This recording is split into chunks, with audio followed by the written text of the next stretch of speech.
번째 경기 우디네세 대 나폴리 분석 시작해보겠습니다. 우디네세는 지난 라운드에서 로렌조 루카와 비올의 골로 몬차를 잡고 최근 부진을 벗어날 결과를 냈다. 제노아 상대로 경기 시작과 동시에 나온 센터백 투레의 퇴장으로 인해 완패했는데 바로 분위기를 전환했다. 그러나 연승 도전에 나서야 하는 경기에서 선두를 빼앗기고 집중력이 올라올 나폴리를 상대해야 한다. 로렌조 루카가 역습에 나서겠지만 진영을 지키는 운영을 할 수 있다. 나폴리는 지난주 일정이 좋지 못했다. 리턴 매치로 만난 라치오에 연패하며 리그 선두를 아탈란타에 빼앗겼고 우승을 노리던 코파 이탈리아에서도 탈락했다. 때문에 연패를 끊어내고 다시 1위로 올라서기 위해 이 경기를 승리해야 한다.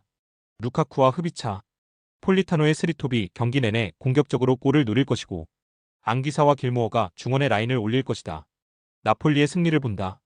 우디네세는 탄탄한 수비로 나름 중위권을 유지 중이다. 그러나 믿을만한 수비진과 달리 로렌조 루카를 제외하면 기회를 골로 연결할 확실한 공격수가 부족하다. 루카쿠가 상대의 피지컬 좋은 최종 수비와 경합하며 볼을 따낼 것이고 흡이차와 라스파도리, 폴리타노가 세컨 찬스를 해결할 나폴리가 승리할 것이다. 두 번째 경기 노팅엄 대 에스턴 빌라 분석 시작해보겠습니다.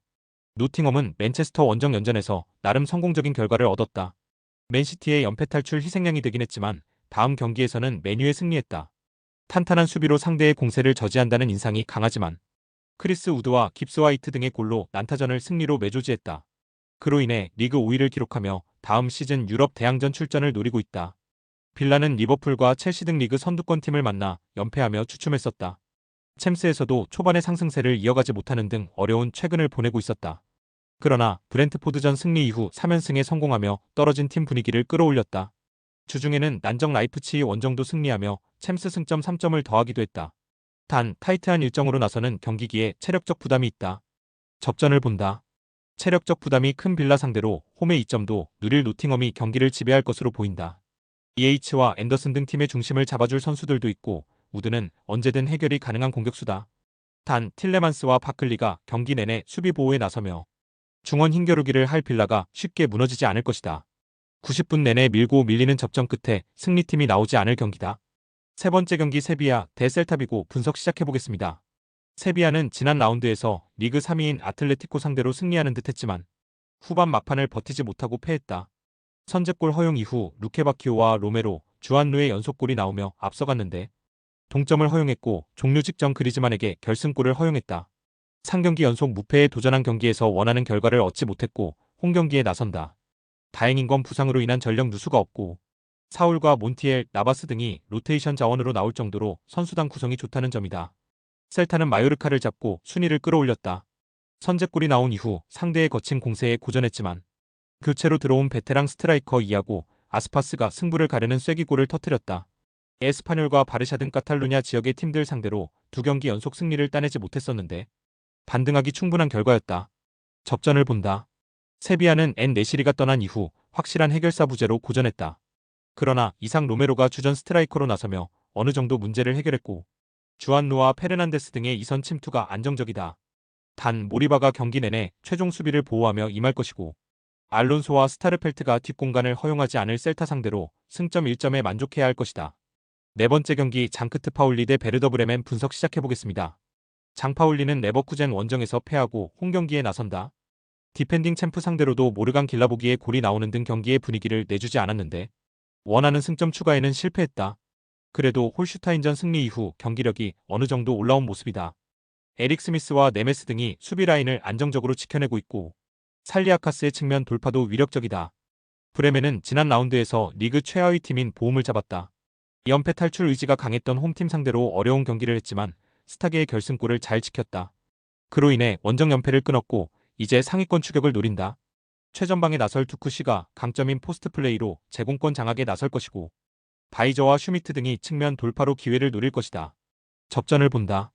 브레멘은 프리들과 앤서니, 융 등 경쟁력 있는 최종 수비를 보유했다. 상승세의 장파울리 상대로도 리넨의 보호 아래 상대에게 쉽게 기회를 주지 않을 것이다.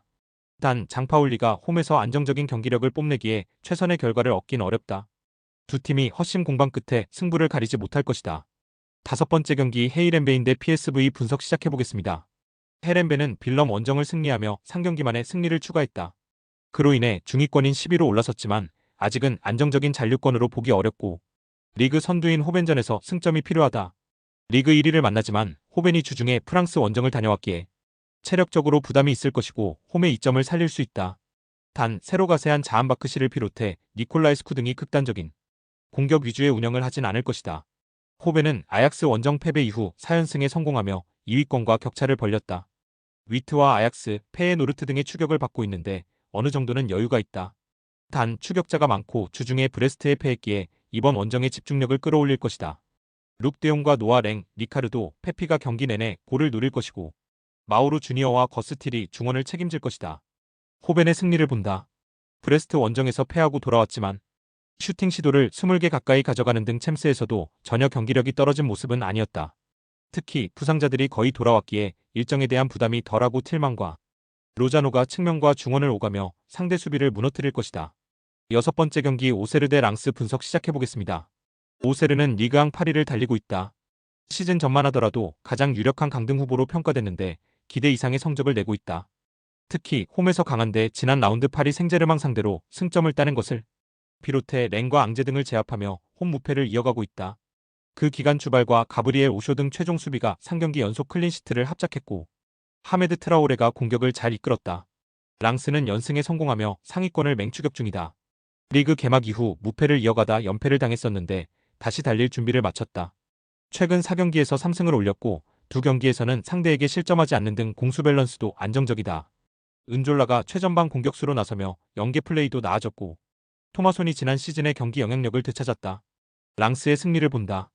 안정적인 수비 라인을 앞세워 경기를 운영하는 오세르의 홈 경기력이 좋은 건 사실이다. 그러나 랑스는 오세르의 업그레이드 버전 팀이다. 단소와 후사노프, 메디나 등 최종 수비 외에도 중원도 탄탄하기에 홈팀의 의도대로 경기가 흐르지 않게 할 것이다. 푸기니와 소토카의 지원 속에 은졸라와 라보가 기회를 노릴 랑스가 승리할 것이다. 스포츠 당첨에 제일 중요한 건 조합입니다. 각 팀 분석을 잘한다고 하여도 조합을 못할 경우 큰 배당을 가져가지 못하는 거 다들 아실 겁니다.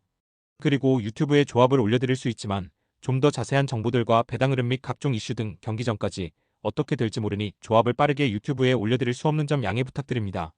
조합 신청은 아래 고정 댓글 링크로 조합 신청 말 걸어주세요. 금전 요구 및 멤버십 가입 조건 일체 없습니다. 좋은 건 서로 나눠 갑시다.